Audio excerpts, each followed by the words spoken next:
Kanchipuram Vakula silks నాణ్యత మా ప్రాధాన్యత. మదీనాగూడ, మియాపూర్, హైదరాబాద్ లో త్వరలో శుభారంభం. మహాశివరాత్రి సందర్భంగా తెలంగాణ ప్రజలకందరికీ కూడా హృదయపూర్వకంగా శుభాకాంక్షలు తెలియజేసుకుంటున్నాను. అట్లానే యావత్ భారతావనిలో కూడా మహాశివరాత్రి అంటే చాలా పెద్ద పర్వదినం. ఈ పర్వదినం సందర్భంగా మన దేశంలో ప్రజలు అందరూ కూడా సుభిక్షంగా ఉండాలని చెప్పి మనస్ఫూర్తిగా కోరుకుంటున్నాను.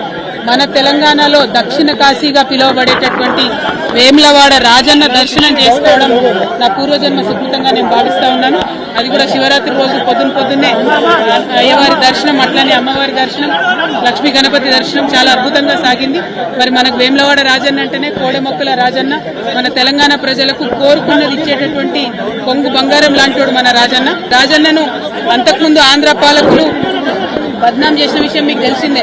వేములవాడకు వస్తే వాళ్ళు ఎలక్షన్ గెలవరని చెప్పి అపవాదు పెట్టి వేములవాడ క్షేత్రాన్ని, దేవుళ్లను కూడా బద్నాం చేసిన పరిస్థితి ఉండే ఒకప్పుడు.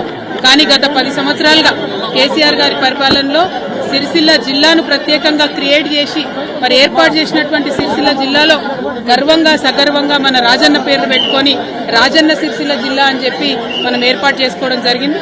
ఆ తర్వాత కూడా ఎట్లా అయితే ఇది ఒకప్పుడు రాజరాజ నరేంద్రుడి సమయంలో అద్భుతంగా వైభవోపేతంగా ఈ ఆలయం ఉండెను, అట్లానే 30 ఎకరాల భూమిని కూడా మరి చెరువు కోసం కొని ప్రభుత్వం నుంచి తీసుకొని, అట్లానే బద్దిపోచమ్మ కూడా నిత్యం అనునిత్యం బోనం ఎక్కుతుంది వేములవాడలో.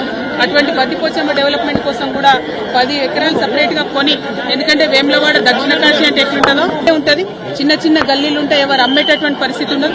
అయినా ప్రభుత్వం చొరవ తీసుకొని దాదాపు 250 కోట్ల పైచిలకు కేవలం ఆలయం అభివృద్ధి కోసమే ఖర్చు చేసినటువంటి ఘనత కేసీఆర్ గారి ప్రభుత్వానికి దక్కిందన్నది నేను ఈ సందర్భంగా తెలియజేస్తూ, మరి ఆ డెవలప్మెంట్ కొనసాగాలి.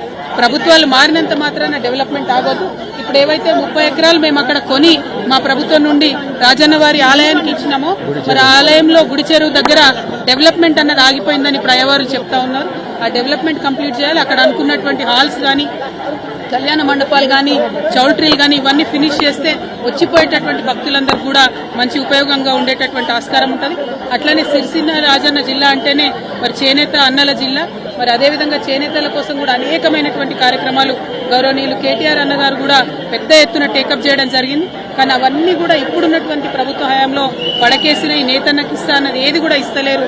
మళ్లీ సిరిసిల్లను ఉరిసిల్లగా మార్చేటటువంటి ప్రయత్నం జరుగుతూ ఉంది. వీటిని విరమించుకొని ప్రభుత్వం ఎటువంటి భేదభావాలు లేకుండా అన్ని నియోజకవర్గాలు మన నియోజకవర్గాలే అని డెవలప్మెంట్ చేయాలి. మరి మా కార్యకర్తలను కూడా సిరిసిల్ల రాజన్న జిల్లాలో బాగా హరాస్మెంట్ చేయడం, కేసులు పెట్టడం, చిన్న వాళ్ళు టీ కొట్టు పెట్టుకున్నటువంటి వాళ్ళని కూడా మరి రామన్న ఫోటో ఉంటే తీసి పక్కనేయడం జరుగుతున్నది.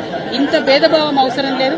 ఇవాళ పండగ పూట రాజకీయం మాట్లాడద్దు అనుకున్నా, కానీ మనకు తెలంగాణ ఉద్యమ సందర్భమైనా కూడా ఎప్పుడైనా కూడా గుడైనా బడైనా చెప్పేది గంటపతంగా చెప్పేటటువంటి నిజాయితీ ఉన్న వాళ్ళం కాబట్టి ఈ అంశాలు కూడా చెప్పాల్సి వస్తుంది. మరి ఒక్కసారి ప్రభుత్వాన్ని రిక్వెస్ట్ చేస్తున్నాం, ఏదైతే డెవలప్మెంట్ వేములవాడలో సాగిందో అది కొనసాగించాలని కోరుతా ఉన్నాం.